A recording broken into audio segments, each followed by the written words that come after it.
Hello everyone, it's Hadrian again, a member of Vibrant Streets Duluth, and I am back with another explainer video.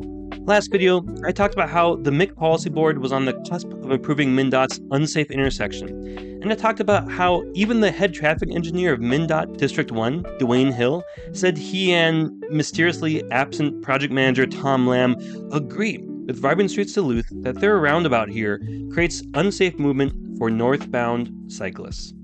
This intersection takes a knife to city goals of safer roads for all modes, spoiling a very important bike corridor on London Road. Well, the day after I posted that video, I walk into a MIC Policy Board meeting and Mr. Hill himself was there.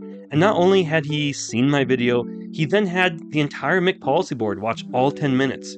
Here's a picture of me watching my video of the MIC Policy Board meeting while at the MIC Policy Board meeting. So what did Mr. Hill say in reply to this video? He didn't contest that the intersection was unsuitable for cyclists and pedestrians.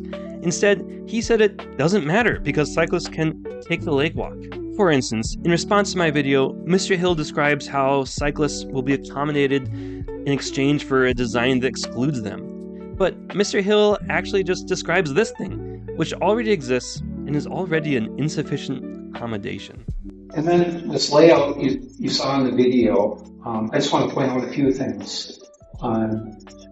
There's a head bridge over I-35 right by Headwater.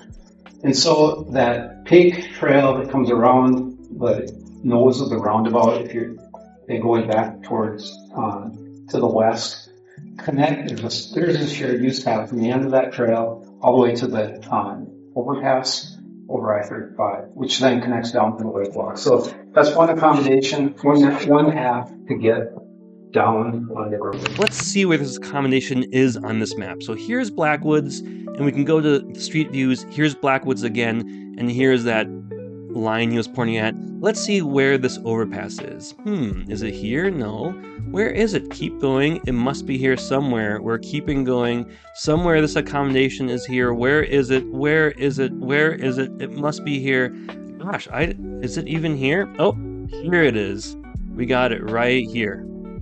If it feels long to scroll here, just imagine how long it takes to walk or bike here.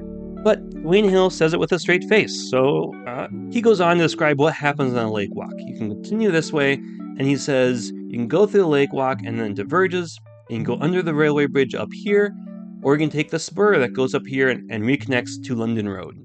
After he says this, a MIC Policy Board member asks a good question. So the alternative road, the spur trail, how far does a bicyclist have to go out of their way?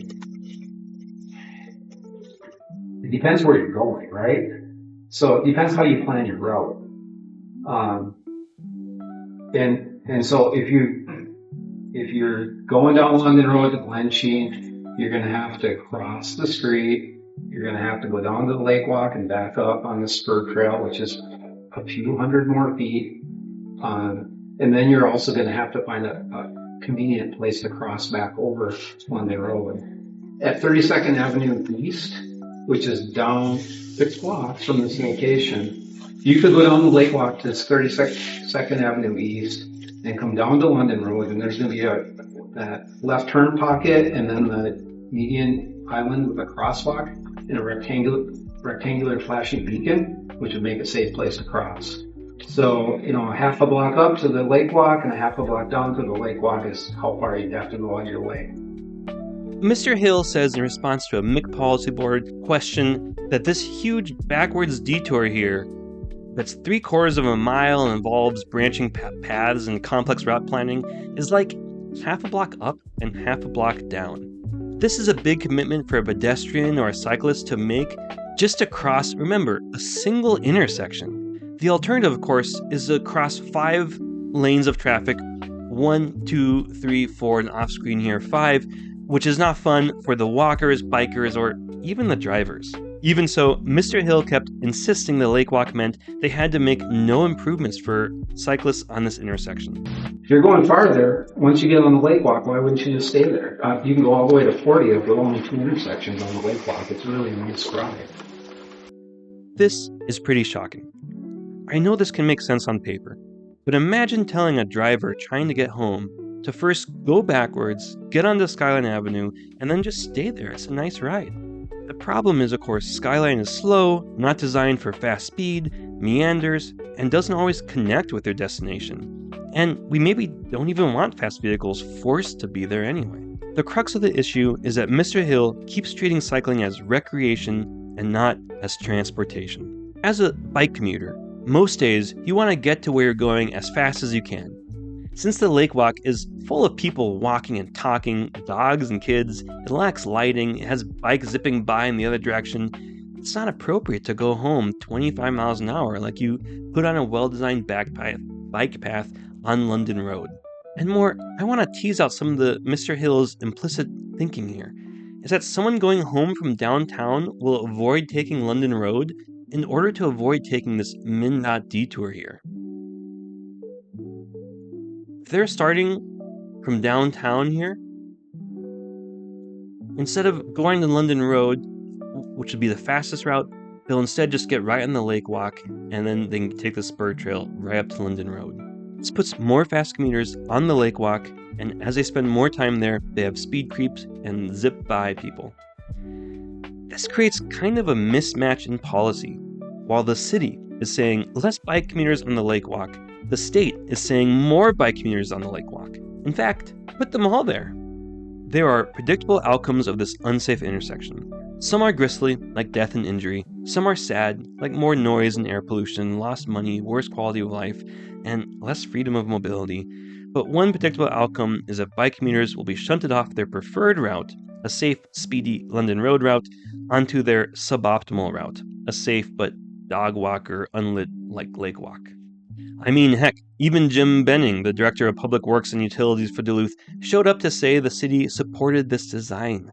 Before we listen to Mr. Benning, let me say, as a reminder, that Duluth's planning documents clearly say we need to make all modes safer when designing our transportation network.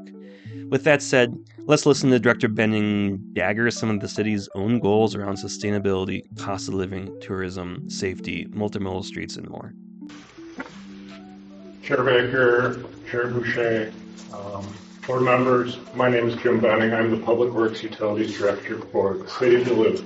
So tonight I am here to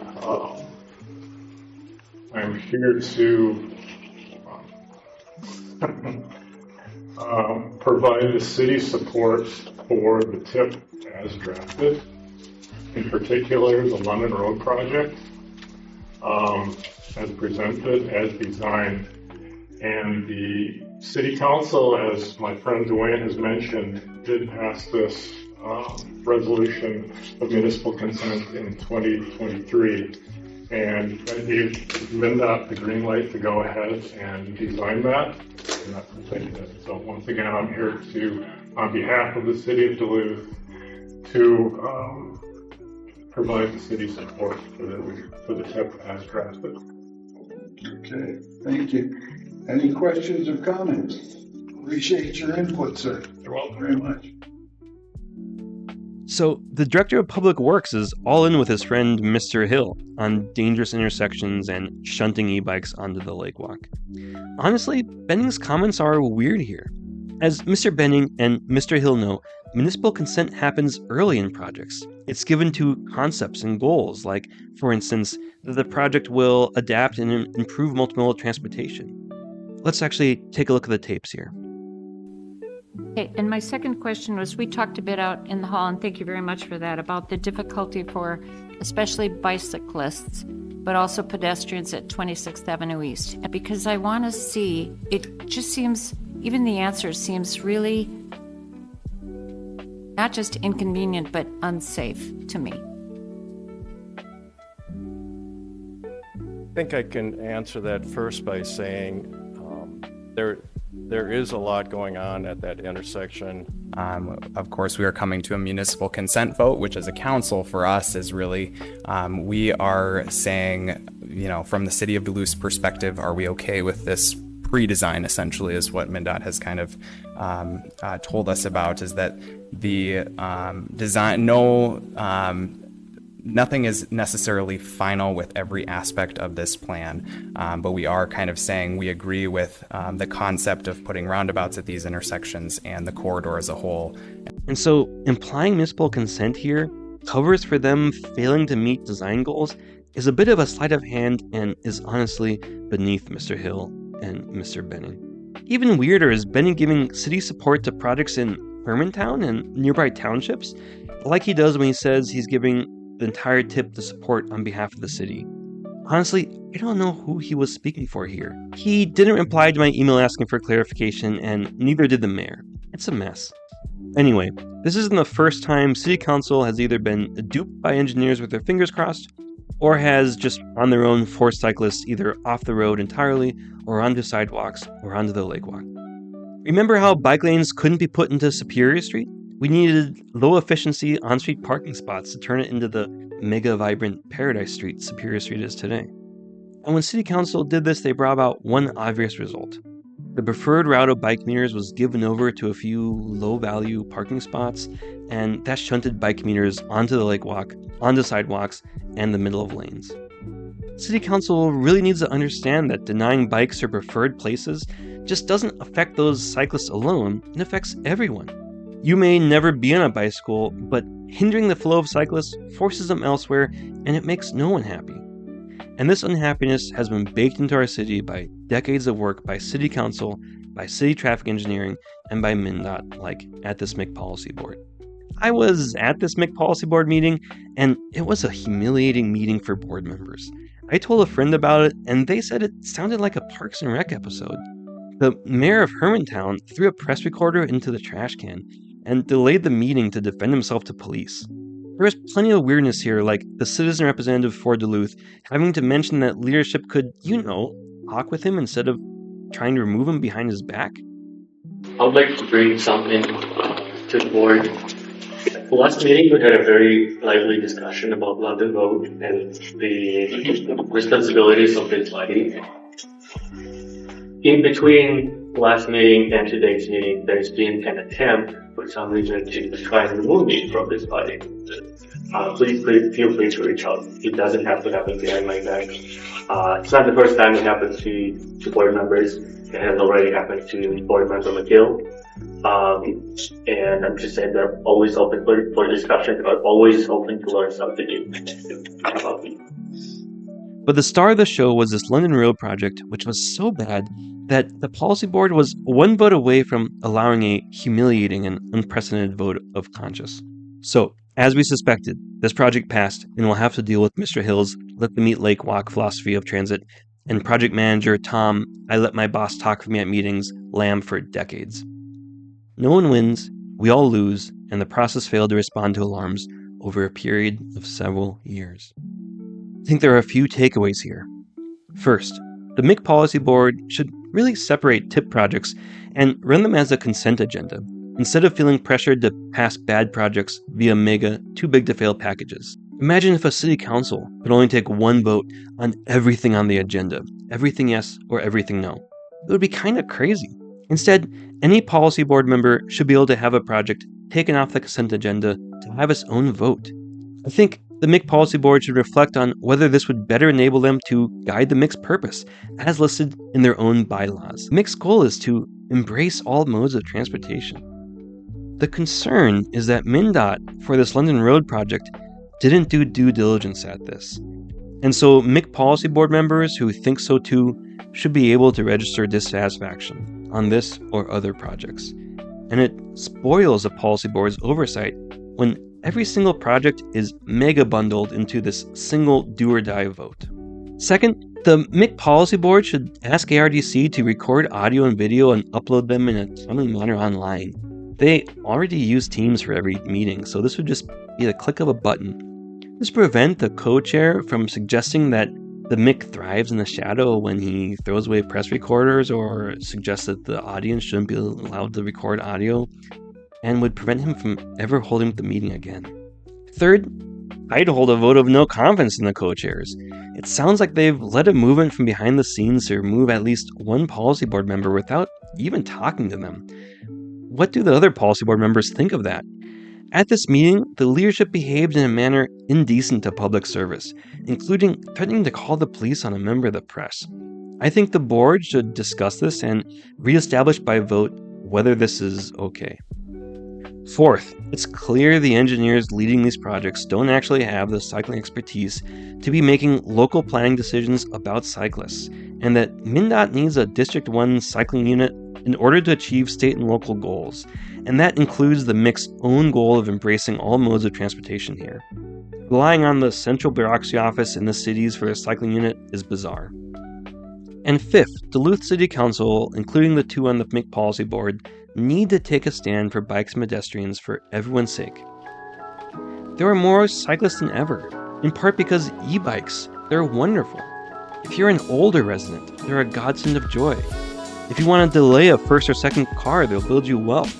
If you have car troubles, they give you stability. If you love the outdoors and community, they put you right in the fresh air. We can't keep staying behind this trend, and City Council and City Administration and the MIC Policy Board has to ensure that the engineers designing our roads don't keep us 20 or 40 or 60 years behind the times. It's not something City Council or the MIC Policy Board can trust will happen, but that they actually have to ask for and watch over. We watched this happen over this London Road debacle. Until the MIC Policy Board becomes capable of following its own bylaws and not chewing its own leg, City Council and the city will need to make the improvements safer for all modes, not just one mode. Or else jerk e-bike commuters on Lakewalk will be the least of our problems. There are interesting opportunities coming up, like the win-win idea of flow streets, which can build vibrancy, economic opportunity, and desirability downtown and throughout Duluth. And City Council, the mayor, and city staff should embrace things like flow streets as part of a shift towards a really nice future. Okay, that's all from me. Thanks everyone, and I hope to see you soon. If you want to try to see Wayne Butcher throw another recorder in the trash, you can attend a MIC meeting for yourself. They're on the second Wednesdays of the month usually. Otherwise, I'll see you either in person or at a Vibrant Streets Duluth event. Thanks a lot, guys.